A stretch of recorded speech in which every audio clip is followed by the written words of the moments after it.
ॐ शन्नो मित्रशं वरुणः शन्नो भवत्वर्यमा शन्न इन्द्रो बृहस्पतिः शन्नो विष्णुरुक्रमः नमो ब्रह्मणे नमस्ते वायो त्वमेव प्रत्यक्षं ब्रह्मासि त्वमेव प्रत्यक्षं ब्रह्म वदिष्यामि ऋतं वदिष्यामि सत्यं वदिष्यामि तन्मामवतु तद्वक्तारमवतु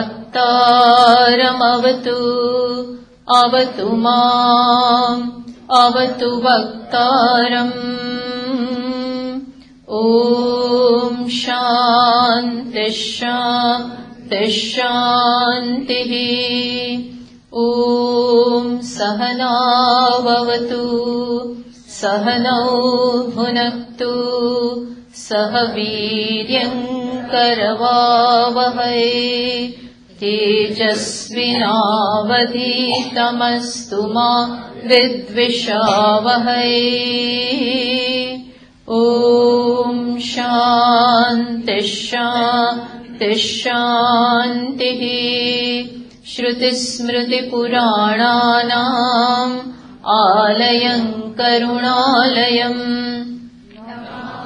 भगवत्पादम् शङ्करं लोकशङ्करम् शङ्करं शङ्कराचार्यम् केशवं बादरायणम् सूत्रभाष्यकृतौ वन्दे भगवन्तौ पुनः पुनः ईश्वरो गुरुरात्मेति मूर्तिभेदविभागिने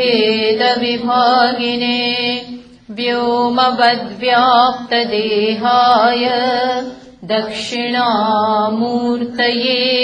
नमः गुकारस्त्वन्धकारो वै ऋकारस्तन्निवर्तकः अन्धकारनिरोधित्वात् गुरुरित्यभिधीयते सदाशिवसमारम्भाम् शङ्कराचार्यमध्यमाम् अस्मदाचार्यपर्यन्ताम् वन्दे गुरुपरम्पराम्. So, today our subject is prayer is indispensable. Barring a wise man who has found his fulfillment in himself, whose cup is full, everybody needs prayer. Prayer is a powerful weapon or a tool given to human being to gain not only spiritual prosperity but even for material prosperity also. For his problems within and without, prayer is a powerful weapon, and in that sense it is indispensable. Now let us see how it is absolutely necessary in our life. See, people behind, gentlemen, you can hear me or you can come closer. Okay. See, whenever we perform any action, it is precisely to get some result. They say that a karta performs an action to become a bhokta, which means he does something with a desired result in his mind. But with all his intelligence, with all his powers, with all his planning, etc., is it always possible, or can a karta or a performer of the action, can he determine the outcome to be such and such?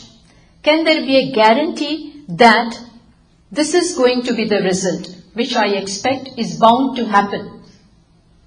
More often than not, we find that we cannot connect with the result that is there in our mind.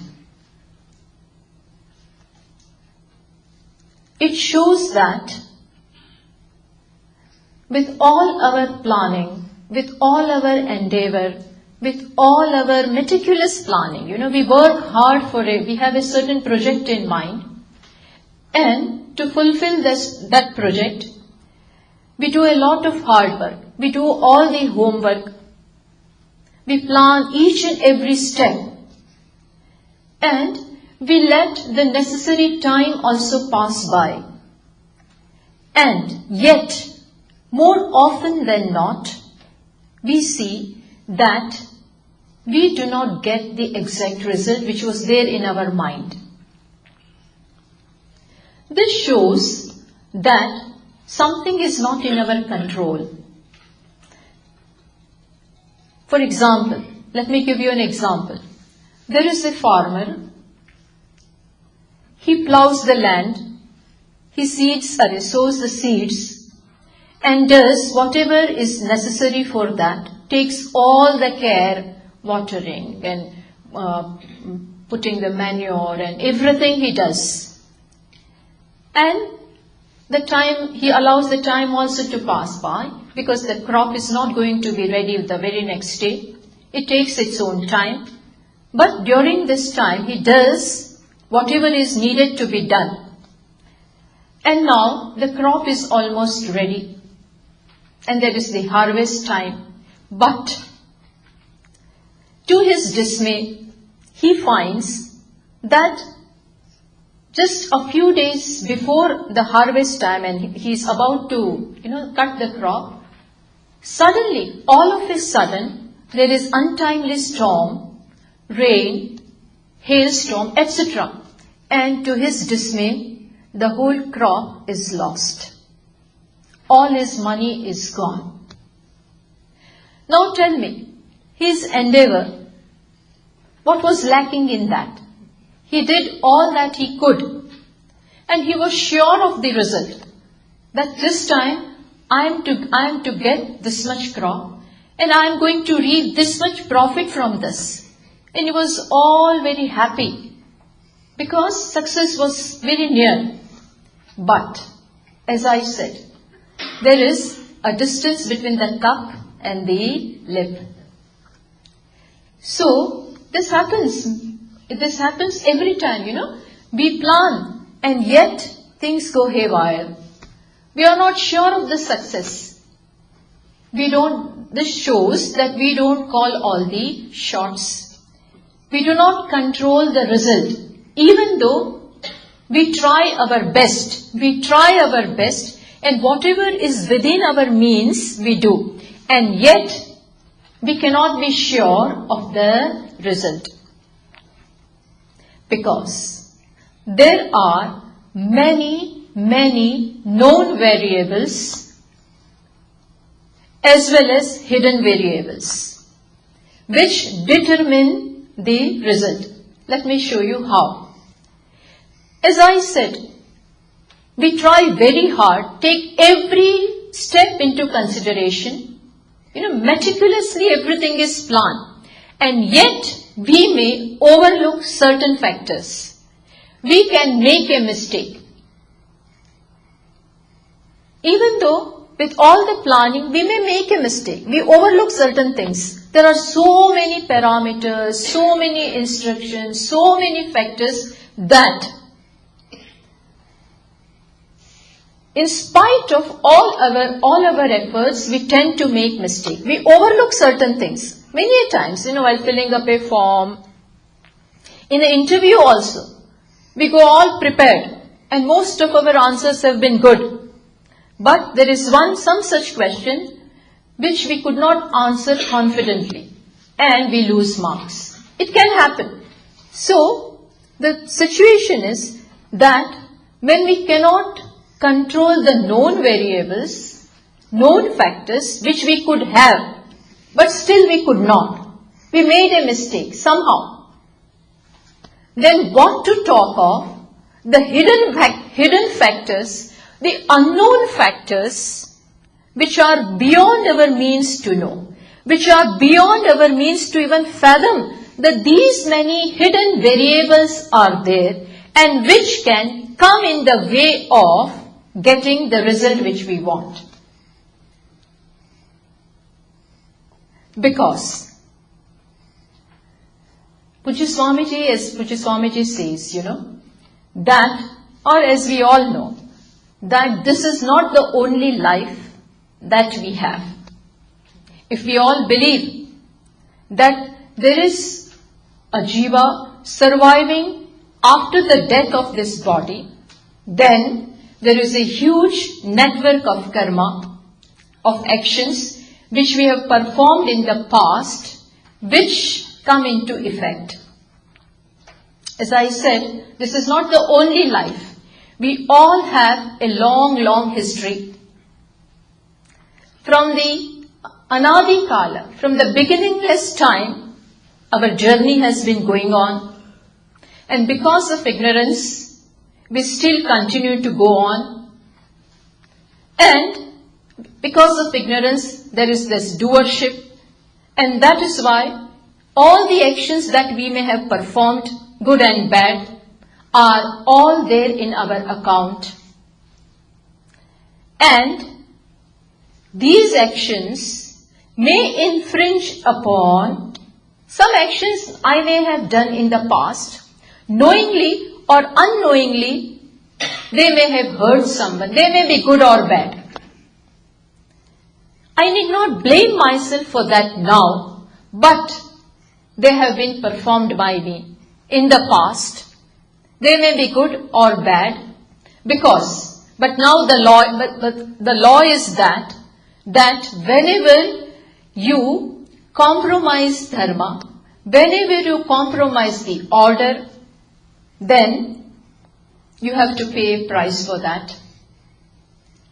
And it happens many times that because of the inner pressure of desire, strong desires, which I badly want to fulfill, and if I can fulfill on the path of righteousness, okay.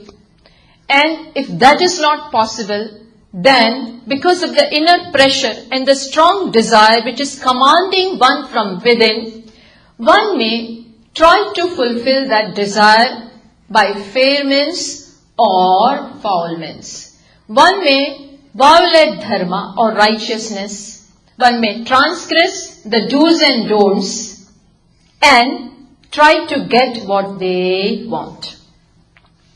In short, we cut corners. We happen to hurt others. And the law is the common sense ethics. The common sense law is that just as I want to be happy, and I do not want anyone to snatch my happiness, to take away what rightfully belongs to me, I would not like it. Similarly, others also do not want that they also want to be happy and live happily, and they do not want that others should take away their happiness.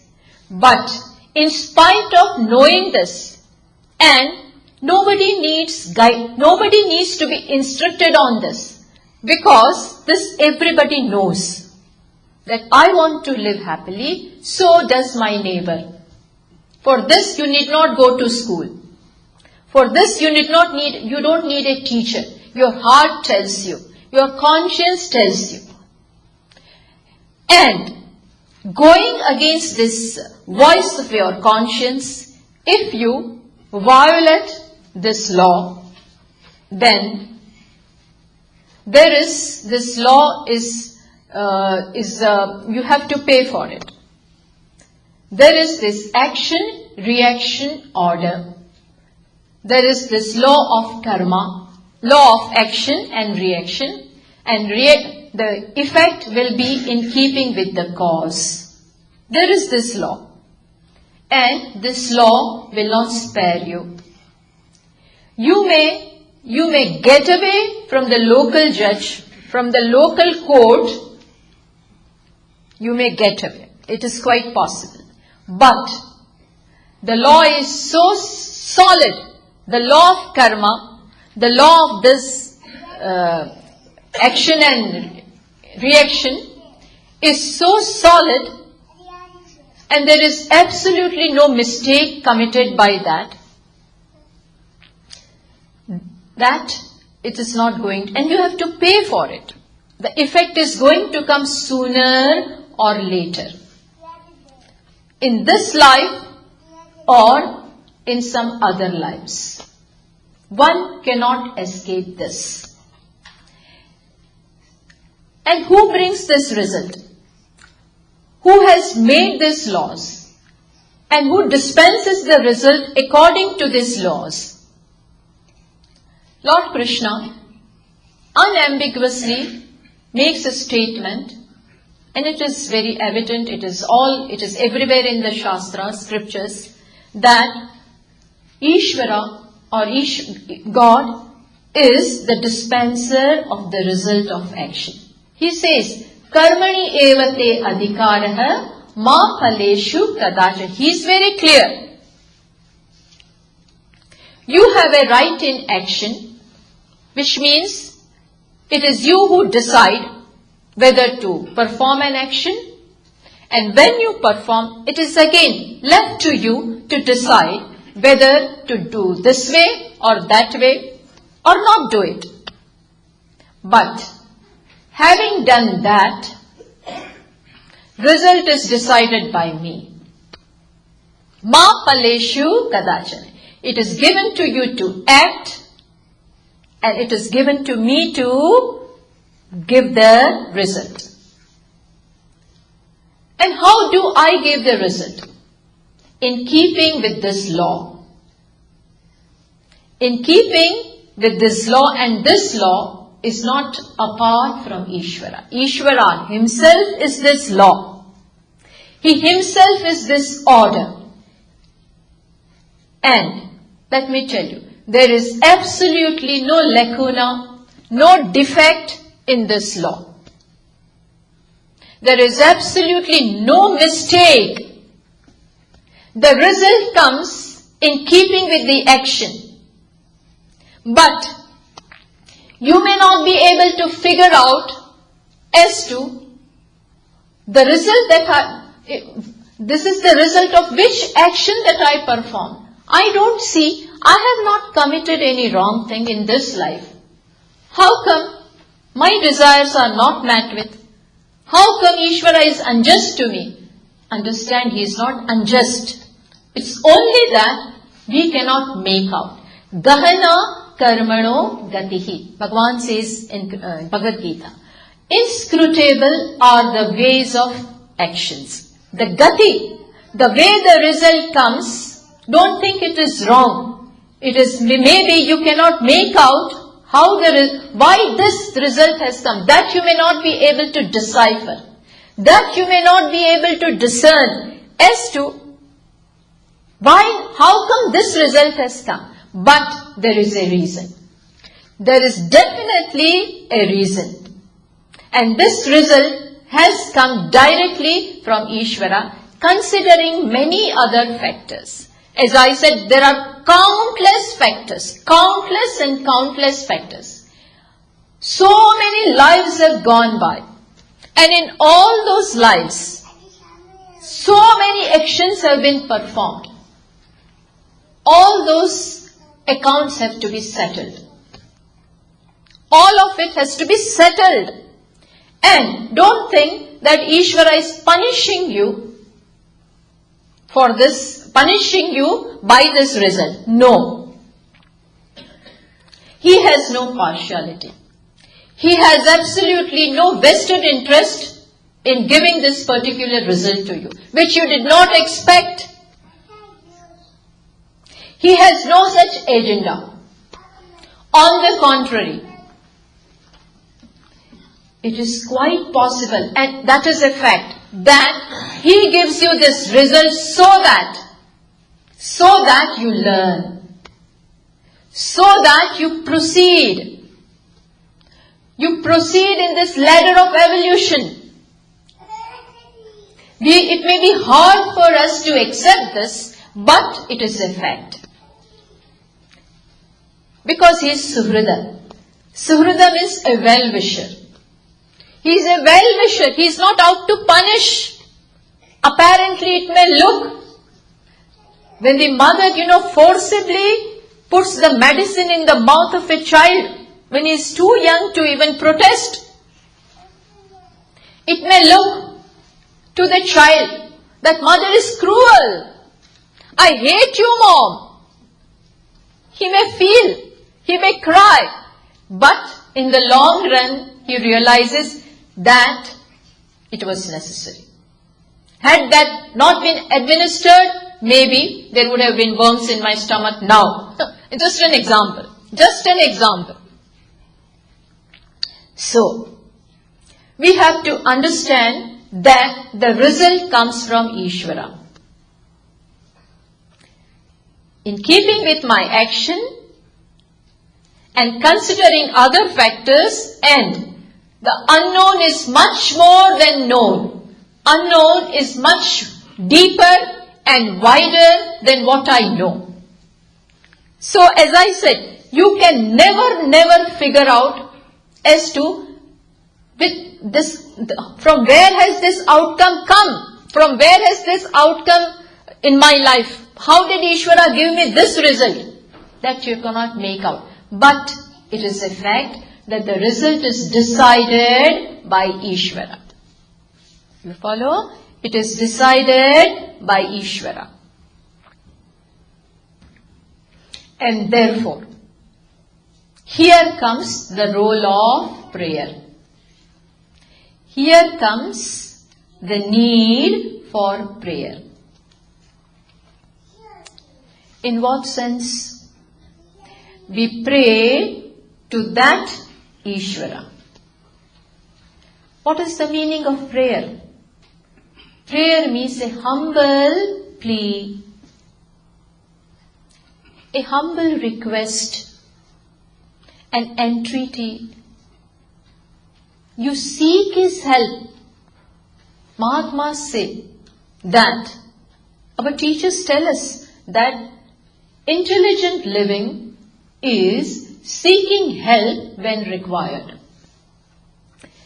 Intelligent living is seeking help when you require.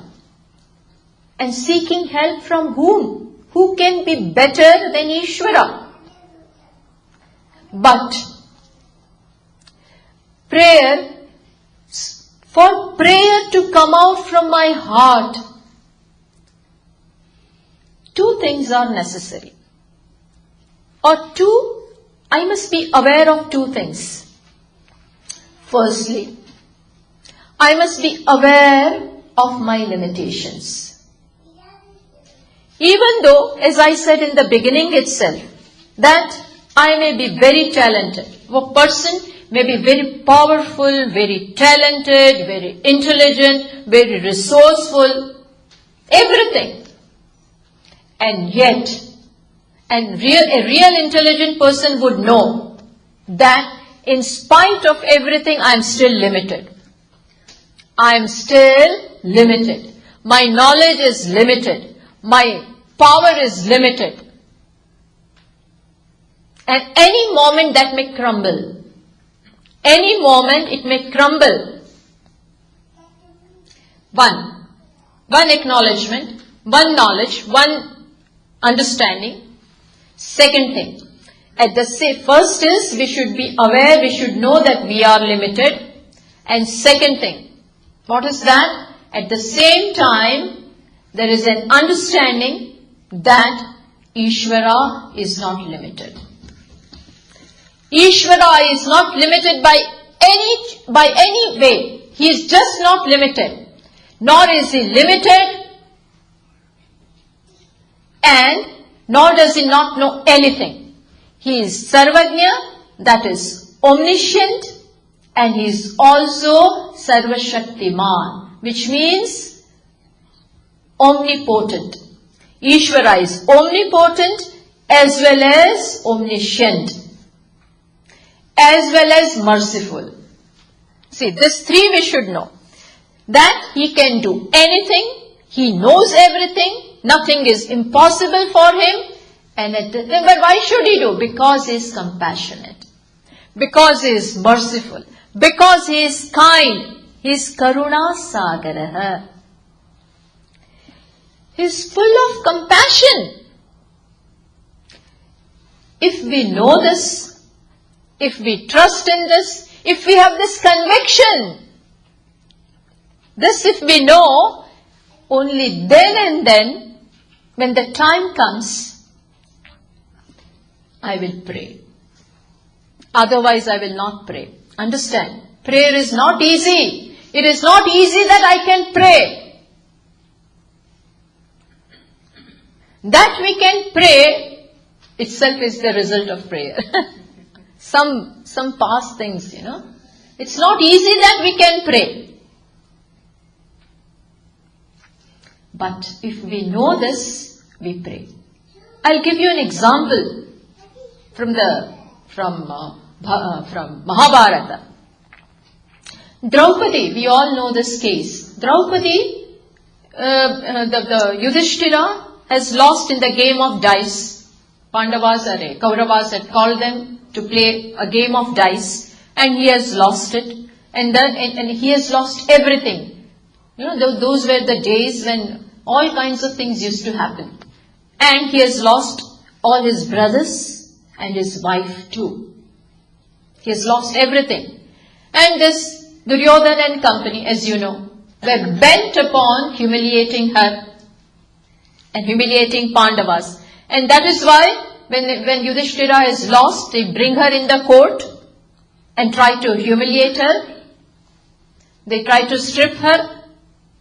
That time, just see, that time she first pleads and seeks the help of not one husband. She had 5 capable, powerful husbands, each greater than the other, each powerful. She pleads before them. She seeks their help. Oh Arjuna, can't you do anything? Where is all your might gone? Oh Bhima, what are you sitting? Why are you sitting? All of them lowered their heads in shame. Not that they did not want to, but they were helpless.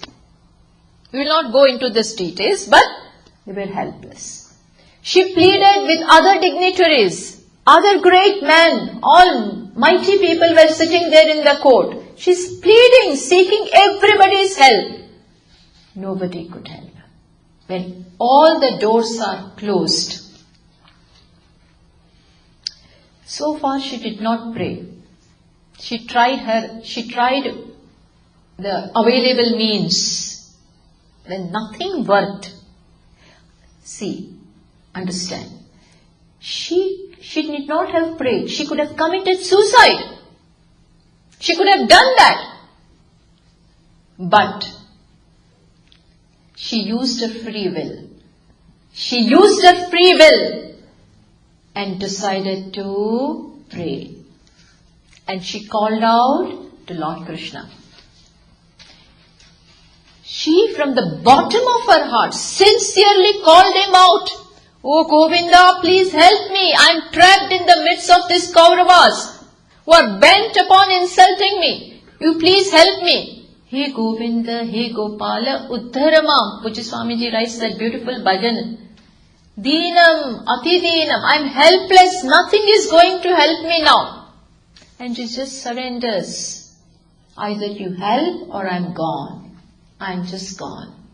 Either you help or I give it. And what happened? Miracle. Bhagavan came in the form of sari. In the form of sari. The big patch of cloth. He just, Surdas ji writes, Surdas, a poet, he writes, Vasana Rupa Bhaye Shyam. Shyama, Govinda came in the form of, it was his incarnation in the form of sari. Dushasana was tired. What I am trying to say is, the prayer comes. A prayer is answered. So, when she found that she is limited, she cannot just do anything, and no other help is available. But something in her told her that no, somebody is still, there is a hope. If the hope would not have been, she would not have done that. As I said, she could have done any other thing. She would have burnt herself. This satis could do that. But she cried for help. Same thing with Gajendra. There is one, even this happens in our life also. So many such instances. Everybody has a story to tell.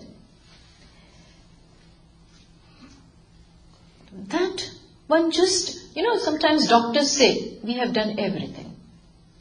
We have done whatever we could. They tell, frankly, bluntly. What can they do? They are after all human. We have tried everything. Now help. Now pray. Now it is in the hands of Ishvara. And it works. Sometimes miracles happen. Miracles. It is not miracle. Your prayer is answered. Your prayer has worked. It is sheer grace. It works, I will just like to narrate you a few years back in India, in Gujarat. Of course, it was everywhere in Kutch. There was a very, very severe earthquake. 7 point something.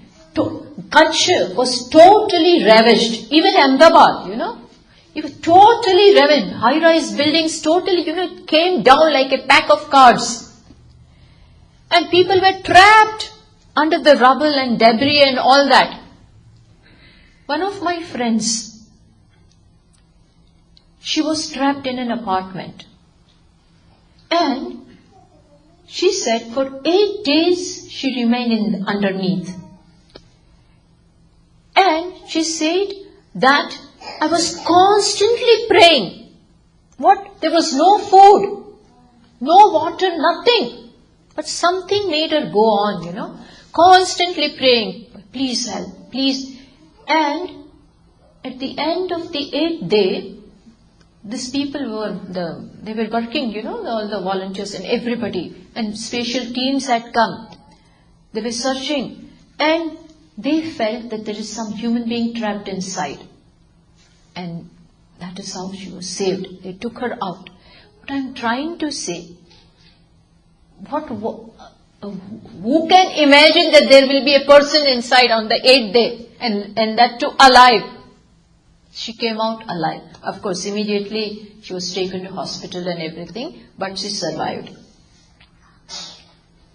So, prayer is an important thing in our life.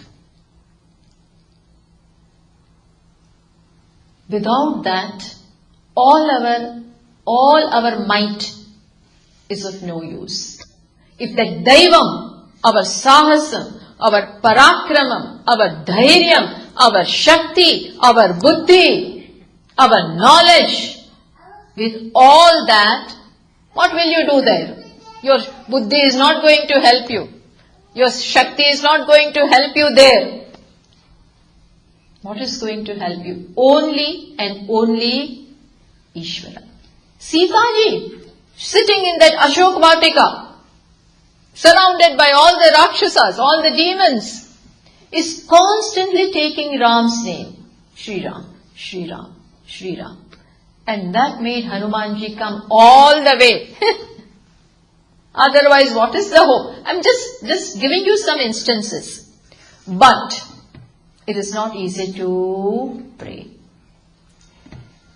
There may be a question in our mind. Why should I pray? Why should I beg? Why should I beg? I'm not a beggar. I will work hard myself. I will try. I need not be a beggar. Why should I ask for anybody's help?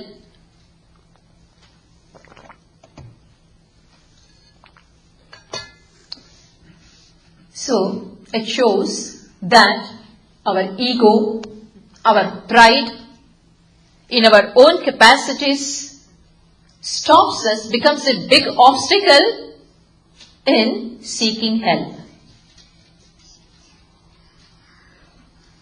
But if we ask ourselves, because somehow we do not take into consideration that there is an omniscient, omnipotent Ishvara who has created this world, or maybe, we have never given a thought to this. We just take things for granted. Had people who talk like this, that why should we seek anybody's help? Ishvara should know if he is there. He should know what is going on in my mind, and he should help. Why should I ask? He is Antaryami. He is Sarvajna. He knows what the problem that I have. He should help on his own. Why should I ask for him? There can be such youngsters, they ask this kind of questions. Many. Why should we ask? This shows that we are not ready to consider that Ishvara. There is no understanding about Ishvara. Maybe, I don't know why, but it may be that we have taken these things for granted. The world is there, sun is there, moon is there, everything is there. All our desires are being fulfilled. In spite of all those things happening in our life, we never seem to ask ourselves as to how these are happening. There seems to be someone who is helping me, but it never occurs, We are too proud, or as I said, we just take things for granted. Yes, it's there, world is there. This world has been planned intelligently. Each and everything is in its right place. That when you came, the whole setup was ready for you. There was air for you to breathe. There was light for you. There was space for you. There was water for you. Everything was kept ready. Who did that? Did you create? Did your father create? Everything was ready for you. Have we ever given a thought to this? And even now, all these things we are getting free. There has to be someone. It's not that this creation has just come like that. On its own it has come. It is the handiwork of someone intelligent, who has intelligently planned and designed and put everything together to serve a definite purpose. That from what to talk of all this, that from a small this thing, you have grown to be of the 6 feet tall and you are that tall. How did that happen? You grew in your mother's womb. How come? It's a big wonder. Who made all these things possible? It is not on its own. Just ask doctors how this body works. It's mind-boggling. The way everything functions. Did we create this? And not ordinary. This is not the work of some ordinary mind also. So, moment we begin to ask like this, then that balloon of pride will be flattened. One is to think in this manner. What is stopping you from asking the help from Ishvara? And are you not seeking other people's help? Oh, I don't beg.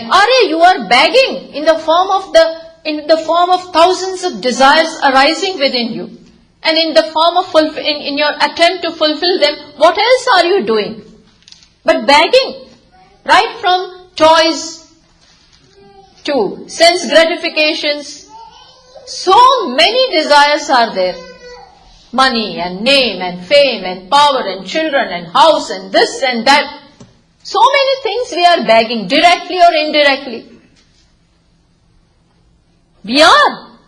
Then what is the stumbling block in seeking the help from Ishvara? But something in you, something in us, what I mean is, something in human being doesn't allow him to pray.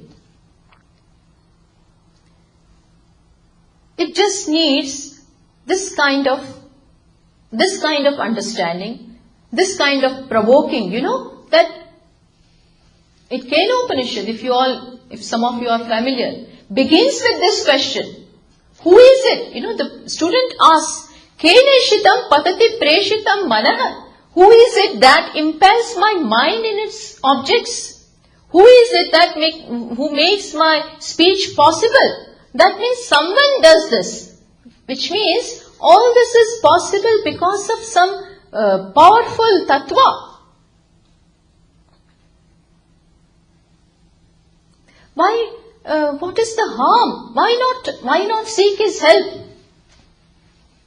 There was a story, there was this emperor. You must have heard of Akbar. He was an emperor, and he had allotted a time for his subjects that they could, at that time, the time slot was there, that you all can come and meet me, and he would hear their grievances and whatever they needed, he would give. So one day a fakir, means a mendicant, he came to Akbar's court, and that time he said, I want to meet the emperor. So he was told that now Akbar is praying, you can wait in this room, he will come after some time, and then you can talk to him. And you can ask for whatever you require. So that fakir was sitting in one room, and he happened to hear that Akbar was praying to God.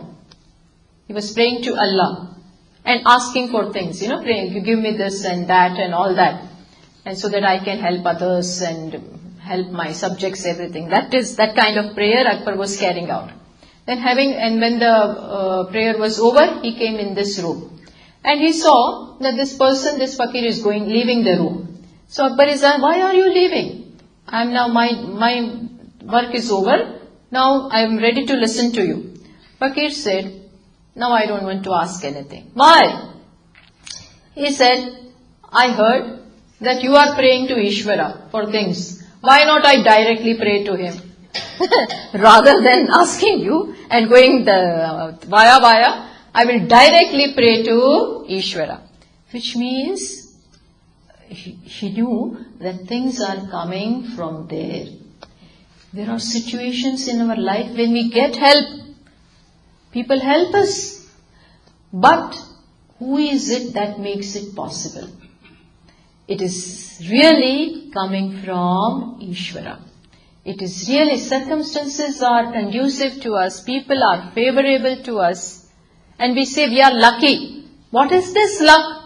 Ishvara is not dropping lucks everywhere. No. What is this? What is this which we call luck? It is nothing but grace. It is nothing but grace of Ishvara. But as I said, we need this kind of understanding. Prayer may be, there can be different ways of praying. It's not that always we seek material things, but the form of praying and the cause for praying may differ from person to person, depends. So, one may pray when one is in distress. There can be a terrible situation in life. Person may be in distress, and as we saw in the case of Draupadi, you may pray to get rid of this situation from your life. There can be this kind of prayer. But don't think that the person is narrow-minded. He is only interested in his despair, and then afterwards Ishvara is forgotten. No. In whichever way you may pray, understand, you may have prayed for the first time when you are in distress, but this establishes a bond, a relationship with Ishvara. This is the way, this is the doorway through which Ishvara, God, has entered in your life. Your desire is fulfilled. Your faith has already been established. Then you may again seek His help, again seek His help for different things. Ishvara continues to help you. And this is how, day by day, your bond and your faith and your Shraddha gets confirmed. There can be another form of praying too. You may want something. You are not in distress, but you want something. For that, you seek Ishvara's help. Okay, that is also fine. It may appear that you are using Him. You are using Him. You are exploiting Him, but okay. That is also fine. We ask things from our parents. We have a right over there. If children need something, even when they are grown up, they want something, they have all the right to go to their parents, because that is the relationship. He may not ask elsewhere, but with a mom and dad, oh, I need this much money, please help me. That relationship is there. That is why children can approach their parents. And parents, I'm sure, being what they are, will help out. Ishvara is much more than all this. So even though you go with your such desires, then also your prayers are answered. You get an answer. Gandhiji used to say, no less than Mahatma Gandhi. He used to say, and we all know, he used to pray every day at 4 o'clock. Without any sort of break. Every day he used to pray at 4. Such a terrible faith, such a strong faith he had in Ishvara. He said, my prayers, it has never happened that my prayers are not answered. I have always got an answer. And let me tell you, I have read his autobiography. And he said, most of the times, I have got the best of the ideas for freedom struggle. Freedom struggle was going on. And he has written that most of the time after praying, I would get good ideas of which movement now to begin. Like Dandi Yatra and all that, He said every time I would get good ideas after praying. So even Ishvara was with him in this freedom struggle. It is he who was leading that. He says, he is helping me. So, there can be some such reasons also. But the prayer is answered.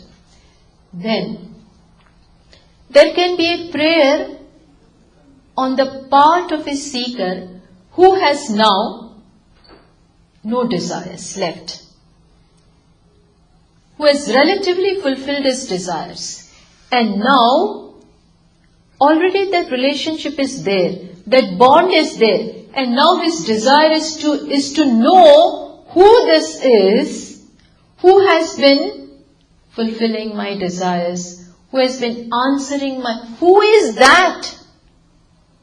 I want to know you. I don't want anything from you now, but I want to know you. Now the form of the prayer changes, understand? Now, the form of the prayer changes. He now wants to know, and he doesn't want solutions to his problems of life. Just as it happened in the case of Arjuna. All his life, he had sought Ishvara's help for thousands of tribulations and problems that they had in their life. Every day there would be a problem. Kauravas put all kinds of obstacles, harassed them. And Lord Krishna would be there to help them. He would seek their help. Pandavas would seek their help, seek his suggestion. But a time came in his life, in the battlefield, Kurukshetra, when suddenly There is a different desire now in Arjuna. He says, I want to know you. I want to know you and I don't want anything from you. Tell me what is the truth. So, he has grown. Earlier he also wanted things from Ishvara. Wanted a solution to his topical problems. But now, all that has culminated into something else, much more profound, much more deeper. He now wants to know what is the truth. Just because you want to know, you may not know. But that prayer is there. He says, please tell me that. I seek your help. I surrender unto you. And that also came. Lord Krishna did not hesitate for a second and did as he was requested by Arjuna.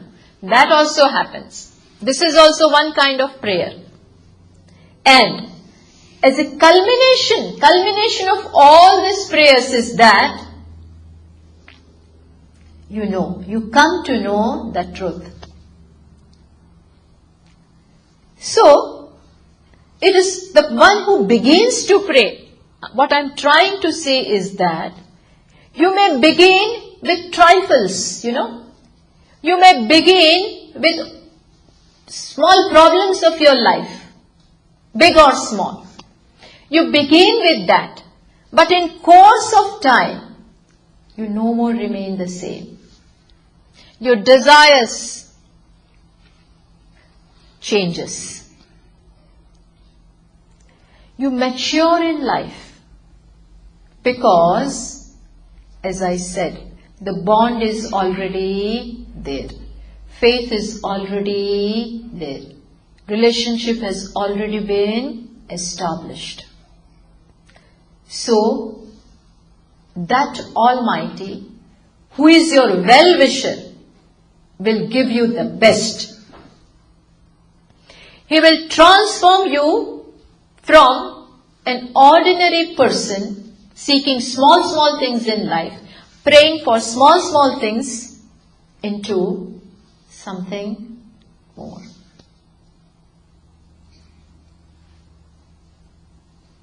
And as I said, before Ishvara, you can pray for anything. It need not be the distress in life, need not be outside. There can be distress inside also. We are helpless with our own selves. We are helpless sometimes with our own nature also. We want to change ourselves. We want to own up the truth. We know what our problems are. Our disposition, our anger, our desires, our greed, our complexes, all of them are big problems. We can't deal with them. We can't handle them. What to do? We have no handle with our own enemies sitting inside. In spite of knowing everything, I just have no control over my anger.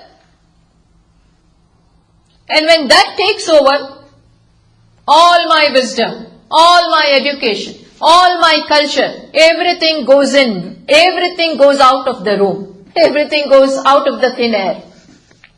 Nothing is of help. What to do? What to do? In Bhagavad Gita, Arjuna is asking the same question to Lord Krishna. He says, who is that sitting inside, over whom I have no control in spite of knowing everything?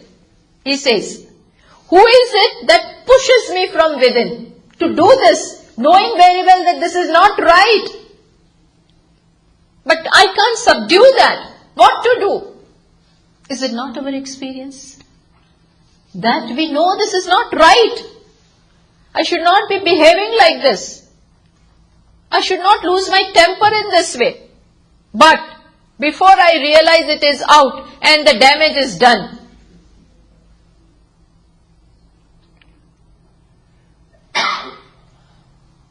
even Duryodhana is saying the same thing. Imagine, both the cousins have the same story to say. Arjuna also said, who is it? Bhagavan, tell me. who forces me from within. Duryodhana also says, there is a statement attributed to Duryodhana. He says, Janami dharmam, nachame pravrittihi. I know what dharma is. I have been also taught by good teachers only. Same teachers. Janami dharmam, nachame pravrittihi. But I cannot follow. I cannot follow righteous path. It is beyond me. Janami adharmam. I know what adharma is. But nachame nivrittihi. I cannot retreat from that. I cannot go back. I know very well what use is that knowledge. Of what use? Heavy at the top. All heavy over here. Of what use is that? Nachame nivrittihi. Kenapi devena rudistitena. Jatha niyuktosmi tatha karomi. He confesses, admits at least. He says somebody is sitting inside. Kenapi devena rudistitena. Somebody is sitting inside and I do as he tells me. I follow his orders. And what does he order? Harass these Pandavas. Snatch away their kingdom. Put them in that palace which was going to burn. Put this Bhima in the well. Drown him. All this. Send them to forest for 14 years. Yes, that says I am doing. So what to do? I have no control, he says. I cannot. In a seeker's life, these problems are there. In everybody's. But everybody is not aware of it. But a seeker is keenly aware of his inner enemies. He is aware that there are problems inside over which I have no control. What do I do? Here also we can seek Ishvara's help. Ishvara's help. I have no control over my greed, over my desire, over my anger, over my fear, over my attachments. So many, and these are the main blockages. These are the main obstacles in the path of knowledge also. Now we are talking about spiritual thing. There also I need help. No less than Tulsidas ji, no less than Suradas ji says that I am kami, I am a kutila, crooked, I am a passionate person. If he felt like that, then what to talk of us? If he, a man of that stature, he says there are problems inside which are bothering me, and with that I cannot make any success in the spiritual path. What to do? Bhagavan, help me. Laj rakho giridari. O Giridhar, please give me refuge. But why should I do that? But the bhakta, but the one who prays, this also happens. You realize that I will not be able to tread this journey on my own. I will not reach the destination on my own. I need help. And he prays. There is a beautiful prayer to Devi by Bhashyakara, Sri Shankaracharya Ji Maharaj. He says in that prayer, Devi Aparadha Kshamapana Stotra, in case you have heard of it. In that he says, not that he needed, but this is how he shows us how human beings have to pray. He shows this. Acharyas do such a great service. He says, Mat Samaha Pataki Nasti. He says there is no big breaker of the laws, means a papi, sinner like me. Who says? Bhashyakara says, Mat Samaha Pataki Nasti. And who are you? Mother. He's talking to mother, goddess. He says, Papakni tat samane. There is no greater remover of all the wrong things like you. Wrong action. You are the one who can remove. Now you decide what is to be done. See, did you understand? I have done the worst, but nothing is impossible for you. Now you decide what is to be done. You see what I am saying? This is the confidence with which one prays. And as one prays, one gets, I will not use that word, but one has a right over Ishvara also. One can force him to do. Oh, you have to help me. There is I will not go anywhere else. That is how one seeks help. You have to help. I am not going anywhere. This is the confidence with which a seeker proceeds. Now, next question, which may arise. It is all fine to talk about prayer and how to pray and all that. But is it efficacious? A question may arise. Is it efficacious? We have time up to 9, no? Yeah. Does it work? We are pragmatic people, no? We are very practical people. Why should we waste time? Is it going to help? Is it going to work? Are there any benefits? Then we will proceed. Otherwise, we have no time. In case there is such a question, then let me tell you that yes, because prayer is also an action. Prayer is also an action carried out at the physical level or at the oral level or at the level of mind. It is an action. It is a deliberate action. And every action has a result. Every action has a result. Now tell me, will this result not come? You may have carried out a physical form of worship, or at the oral level, or at the mental level. Bhagavan understands. That also we will see, all of them are helpful in their different degrees. That also we'll talk. But since prayer is also an action, it is an effort on your part, it is a deliberate action, and therefore there is a result.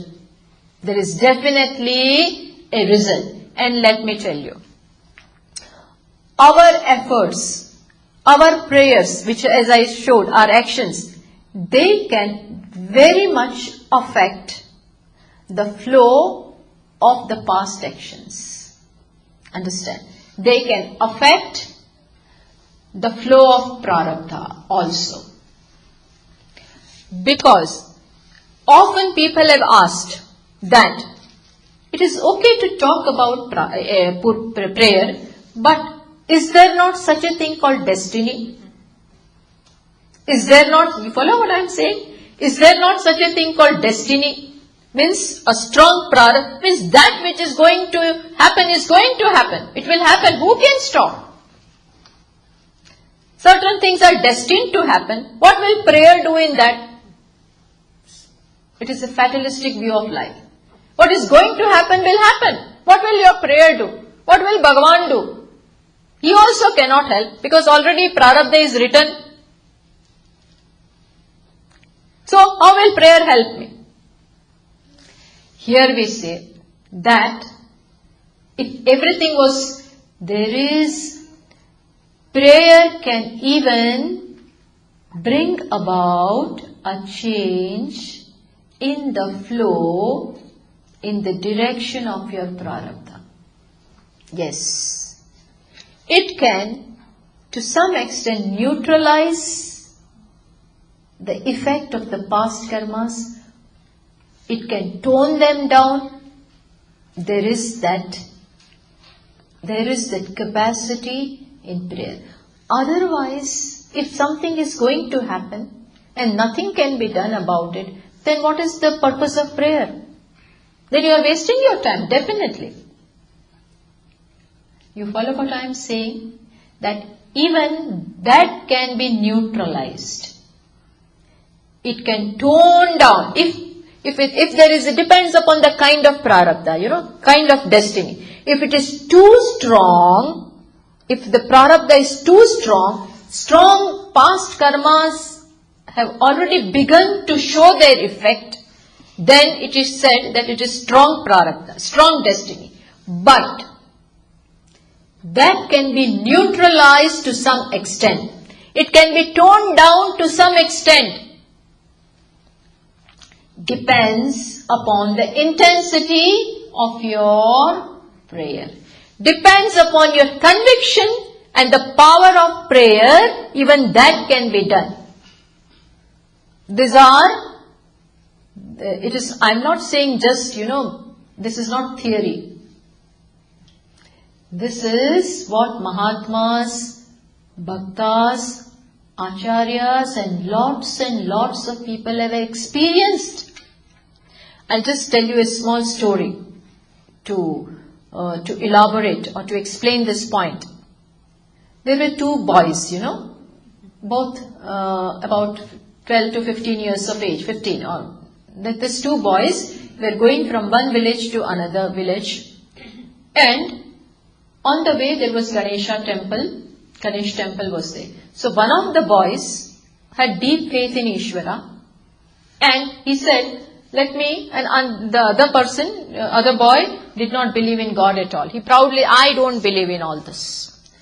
So the fellow who believed, he said, the temple is there on the way, so let me go and have darshana of Ishvara. Let me bow down my head before Ishvara. Another fellow said, okay, you may, but according to me it is waste of time. But this fellow said, no, I will go. So he goes to the temple, has darshana of Ganesha, and then he is coming back. And when he is coming back and he is about to wear his chappal, his footwear, that time he screamed, Why? What happened? So a scorpion had stung him. And so he was wreathing with pain and he screamed out. This fellow who was taking round outside, that other fellow. Now what happened? When this fellow had gone inside, that fellow was roaming outside. And that time he saw something very shining. And he picked it up. And to his utter astonishment, he finds that it was a golden coin. Who? That other boy who did not believe. And so now when this fellow cried, this fellow came running. Hey, what happened? This poor fellow is saying, this scorpion has stung me. Then that fellow is taunting him. At this moment, that fellow is taunting him. He says, see what happened. You went to the temple and what happened? And your God did not help you in any way. And see what I got. I did not come inside also. And what I got jackpot. I got this golden coin. Here, when this fellow heard, he was really all the more troubled. He's more in pain now. Then, at that time, a sage was passing by, and this fellow called him. Oh Maharaji, please help me, give me some medicine, because they have. Please give me first of all some medicine, I'm writhing in pain. So he gave him some medicine. And then this fellow is telling me, oh Maharaji, see what happened. Why did this happen with me? I love Ganesha, I always visit his temple, I always pray to him, and see what happened. And look at my friend. He never prays to Ishvara, and see what he got. What justice is there? Why did this happen? So now that the sage, he was also an astrologer. This is just a story. But it will say something. It will convey the message. He was an astrologer and he drew horoscope of both of this. He asked certain questions and drew the charts, and horoscopes were made. And then he is telling this fellow, do you know, your time was very bad and you were about to die. A serious thing was to happen to you and you have gotten away with only this much. But then what about that other fellow? He said he was to get a treasure, but he has to settle for only this much. So you follow what I am saying? This is a story to tell us something. That the flow of the destiny, the flow of the prarabdha can be affected, there can be a prayer can neutralize or even change or infringe that flow, can bring about that change. And that is how, and that is why in our culture, in every culture I am sure, there are lots and lots of prayers. And here in India, we have, in our scriptures, we have so many prayers. For morning there is one prayer, for noon another, for evening another. Lots and for different, to neutralize that, this, and to do this, that. Why? Because there is an understanding that karmas are unfolding every moment. Every moment your actions are unfolding. That we are here is also, some actions are unfolding. Anything can happen at any moment. Anything. The words that I am uttering, I may not be able to finish them. Well, we had a president, not now, in the erstwhile president in India, Abdul Kalam. When he was giving a lecture, he passed away. Massive stroke, and he could not finish the words. What I am saying is, anything can happen at any time. Pujya Swamiji says very beautifully. The heart is constantly, love and dub. Love and dub. After the love, not necessary that dub should happen. And after dub, guesswork. Love need not happen. But that it happens. Love, grace, dub. Dub, grace, love. What I am saying is that it's a big wonder. Why should that organ function constantly? There is grace. So, with prayer, you can even affect, it can even affect the flow of the destiny. But, for that, what we require is to pray. We require grace of Ishvara. And this grace, as I said, just is not distributed. You take little. You take indiscriminately. It is not distributed. No lucky dip over there. It has to be invoked. It has to be tapped. Just as there is underground water, you have to tap it. You have to tap it. Similarly, Ishvara's grace, His mercy, His compassion, His help, everything is there. We have to tap it. We have to invoke that. Tapping doesn't happen on its own. We have to work for it. It is purushartha on our part. It is our endeavor. Just as we do other things, we include even this. That is why, in our culture, before buying a house, before everything, along with that consideration is that prayer is always there. Because we are aware of this. And if we are not aware, this may not happen also. So, we tap the grace which is there. And with that, we make the impartial, Ishvara who is impartial, partial. Our prayers, Bhagavan says that. He himself says, Samoham sarva bhuteshu. I am impartial. There is no like and dislike for me. no attachment, no aversion for anything, for anyone. But those who pray to me, they get my grace. Just as the sunlight is there in the daytime. But if we close all the windows, all the curtains are put and everything, then how are we going to, sunlight is available. There is no partiality in the rays of the sun. But we have to open the windows. We have to pull the curtains. Then it can enter and can bless us. Or it is raining. But still, that rain is of no use to me. Because I am holding the umbrella. No rain drop can come. Why? Because the umbrella is there.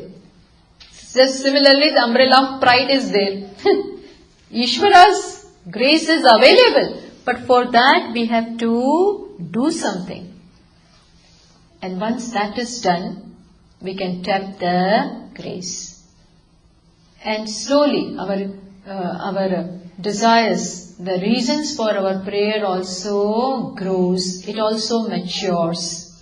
A time comes when we say, please take me. Asatoma, we hope it happens, Asatoma Sadgamaya. O Lord, please lead me from that which is asat, that which is darkness, to light.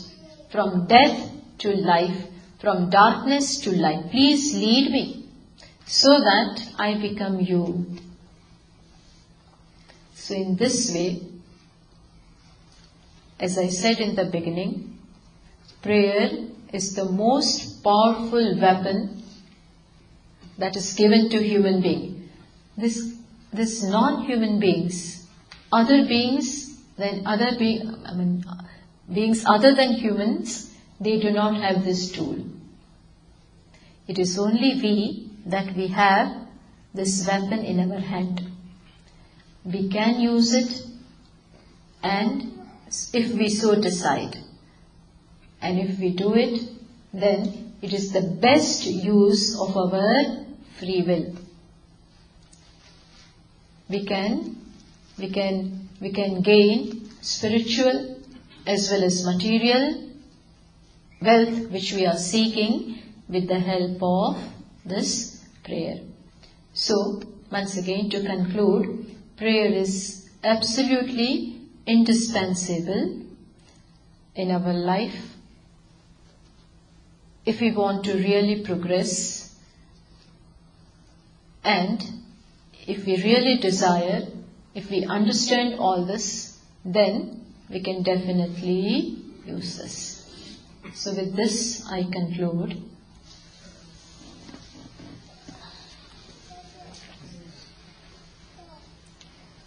Om Purnamadah Purnamidam Purnat Purnamudachyate Purnasya Purnamadaya Purnameva Vashishyate. Om Shanti Shanti Shanti. Shankaram Shankaracharyam Keshavam Badarayanam Sutrabhashya Krutau Vande Bhagavantau Punah Punah. Ishvaro Gururatmeti Murti Bheda Vibhagine Vyomavad Vyapta Dehaya Dakshinamurtaye Namaha. Om Shanti Shanti Shanti. Hari Om. Shri Gurubhyo Namaha. Hari Om.